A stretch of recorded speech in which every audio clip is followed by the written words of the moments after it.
This is my homemade power hammer. I must have built it like nearly 10 years ago now. It's all made of scrap parts. I made this leaf spring out of an old trailer spring. It's got aluminium guides in here. And that's a 100 by 100 mil hammerhead, and it's got bolt-on dies.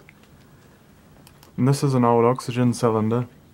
It's got 2 crankshafts and a whole lot of scraps of steel wedged inside it. I think that's a 5 or 6 horsepower 3-phase motor. It's got pillow blocks up here holding this wheel and a flat belt. So the clutch just works by tightening that belt. I'm going to do a modification. I'm going to put 2 roller wheels here to pinch this belt in a bit, so when I let off the clutch it can slip a bit better because it grabs and keeps whacking.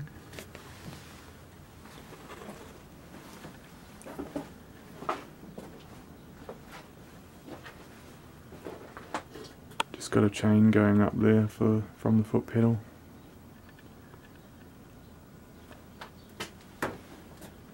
That's a really big rod end I've used for here. Seems to be lasting alright. And then there's the power side of it. This is the on off switch.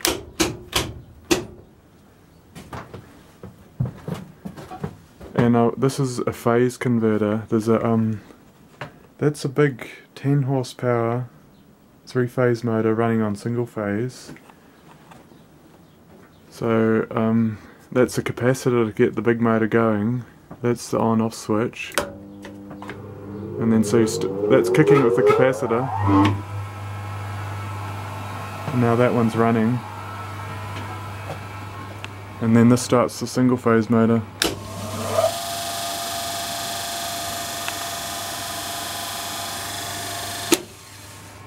An old saying with any old machine or old power hammer: grease in the ways, never have delays. Oil on the babbitt, she runs like a rabbit. So you gotta grease them up every time you use it.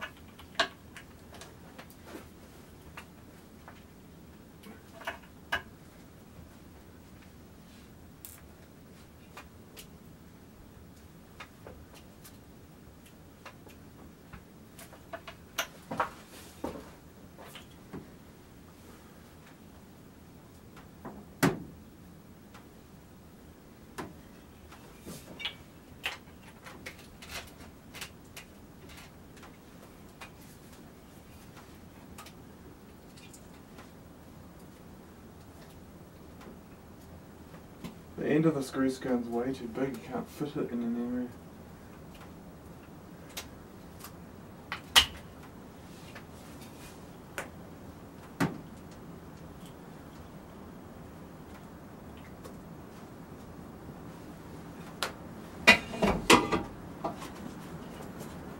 And everywhere else you just douse it in oil.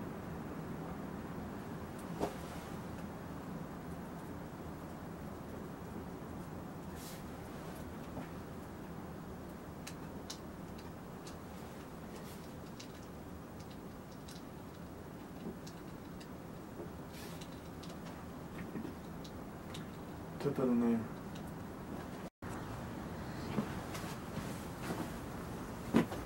We used the gas forge today. I built this one from an old propane cylinder. And it's got a homemade burner. It's actually a lot faster than the coal forge. And coal's getting hard to find. This is just tricky to light without burning your hand.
And remember, the power hammer you have is better than the power hammer you don't.